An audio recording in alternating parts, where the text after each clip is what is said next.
तो hello guys, episode शुरू करने से पहले मैं आपको बता देना चाहता हूं कि ग्रीन ड्रैगन के आने वाले सभी एपिसोड आप इसी चैनल पर मिलेंगे, क्योंकि मेरे पहले वाले चैनल पर कॉपीराइट स्ट्राइक आने की वजह से अब मैं उस चैनल पर वीडियोस अपलोड नहीं कर सकता। तो आप लोगों को अगर ग्रीन ड्रैगन एनिमी देखनी है तो आपको ये चैनल सब्सक्राइब करना होगा। और वीडियो के लास्ट में आप लोगों के लिए एक मैसेज भी है, वो ज़रूर सुन लीजिएगा। तो चलिए शुरू करते हैं आज का एपिसोड। तो एपिसोड की स्टार्टिंग में हमें फर्स्ट एपिसोड की मेमोरीज को याद कराया जाता है, जिसमें हमें बताया जाता है कि डीमन किंग जो कि कई साल बहुत ही मुश्किल से कल्टीवेशन करके अपने आप को एक ह्यूमन फॉर्म में ट्रांसफॉर्म कर लेता है, जिसके बाद सभी डीमंस मिलकर उसे अपना राजा बना लेते हैं। तो डीमन किंग सभी मॉन्स्टर्स को अपने साथ मिला लेता है और अपनी एक आर्मी बनाता है। उसकी आर्मी में छोटे मॉन्स्टर्स से लेकर बड़े ड्रैगन्स तक सब शामिल थे। तो डीमन किंग अपने आर्मी से ईस्टर्न रीजन पे हमला करने के लिए कहता है, तो वो सारे के सारे उस शहर की तरफ टूट पड़ते हैं। और फिर हमें दिखाया जाता है लुओ फ्यूमिंग को, जो कि एक छत के ऊपर खड़ा हुआ होता है और वो अपनी आर्मी से कहता है कि हम लोगों को अपने घरों को अपने खून के आखिरी कतरे तक बचाना है।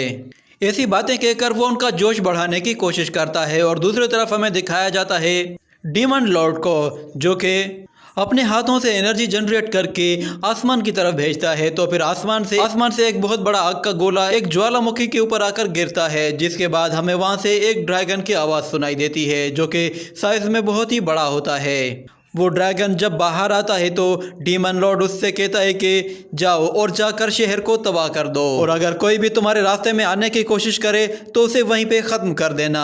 ये सुनते ही वो ड्रैगन मैदान में कूद पड़ता है, जिसके बाद हम देखते हैं कि वो जैसे ही आगे जाता है तो अपने मुंह से फायर एनर्जी से अटैक करता है। तो उस शहर की तरफ बहुत सारे आग के गोले आने लगते हैं, जिससे वहाँ पे हर तरफ तबाही मच जाती है। बहुत सारे सिपाही उन आग के गोलों की वजह से बिला वजह ही मारे जाते हैं और फिर दोनों ही आर्मीज एक दूसरे के सामने आकर भिड़ जाती हैं। तो डीमन आर्मी बहुत ज़्यादा पावरफुल थी, क्योंकि इंसान उनके सामने इतने ज़्यादा ताकतवर नहीं थे। तो डीमन आर्मी उन लोगों पर भारी पड़ने लगती है।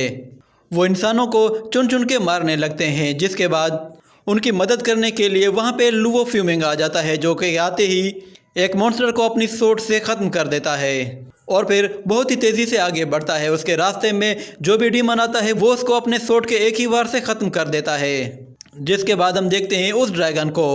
वो ड्रैगन जंग के मैदान में आ जाता है और वो वहाँ आते ही अपनी फायर एनर्जी से सबको जलाकर खाक कर देता है। ये देखकर लुओ फ्यूमिंग उस ड्रैगन से लड़ने के लिए तेज़ी से उसकी तरफ आगे बढ़ता है और उसकी बॉडी के ऊपर चढ़ जाता है और उस पर सोट से बहुत ज़्यादा अटैक करता है। मगर इन अटैक से उस ड्रैगन को कोई भी फर्क नहीं पड़ रहा था, जिसके बाद लुओ फ्यूमिंग अपनी सोट उसके अंदर घुसा देता है, जिससे उसे थोड़ी सी तकलीफ होती है, मगर वो अपनी टेल से अटैक करके उसे पीछे धकेल देता है। और फिर एंट्री होती है नियान यू की, जो कि क्लाउड सेक्ट की लीडर होती है। वो वहाँ पे आती है तो हर तरफ बर्फ ही बर्फ जमने लगती है और वो ड्रैगन भी पूरा का पूरा बर्फ में बदल जाता है, जिसके बाद उसकी बॉडी में क्रैक्स पड़ने लगते हैं और वो छोटे छोटे टुकड़ों में बिखर जाता है। जिसके बाद नियान यू डीमन लॉर्ड से कहती है कि तुम सिर्फ अपनी ख्वाहिश पूरी करने के लिए ना जाने कितने मासूम डीमंस की जान लेना चाहते हो, तुम्हें इनकी ज़रा भी परवाह नहीं है। ये कहने के बाद आइस पावर्स का इस्तेमाल करती है, जिससे वो वहाँ पे आइस स्टोन्स की बारिश कर देती है और वो स्टोन्स जिससे भी टकराते हैं उसे बर्फ में जमा देते हैं। ये देखने के बाद लुओ फ्यूमिंग अपनी आर्मी से आगे बढ़ने के लिए कहता है और फिर वो आर्मी दोबारा से आपस में भिड़ जाती हैं। और फिर हमें दिखाया जाता है डीमन लॉर्ड को।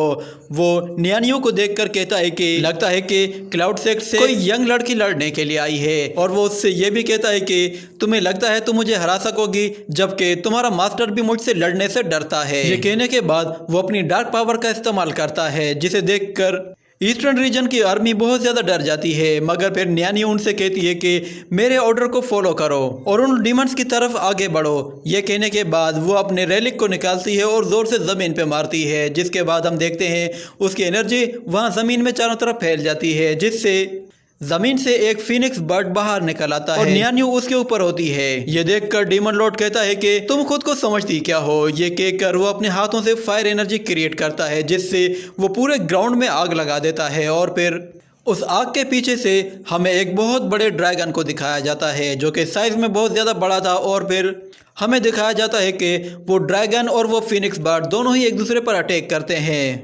इसी के साथ ये सीन यहीं पे कट होता है और हमें बताया जाता है कि क्लाउड हॉल की मास्टर न्यान यू वो अपनी आखिरी सांस तक लड़ती रही और उसकी वजह से ही ईस्टर्न रीजन आर्मी को उस जंग में जीत मिली थी और फिर ह्यूमन वर्ल्ड में फिर से हर तरफ शांति ही शांति फैल गई। इसी के साथ ये एपिसोड यहीं पे खत्म हो जाता है।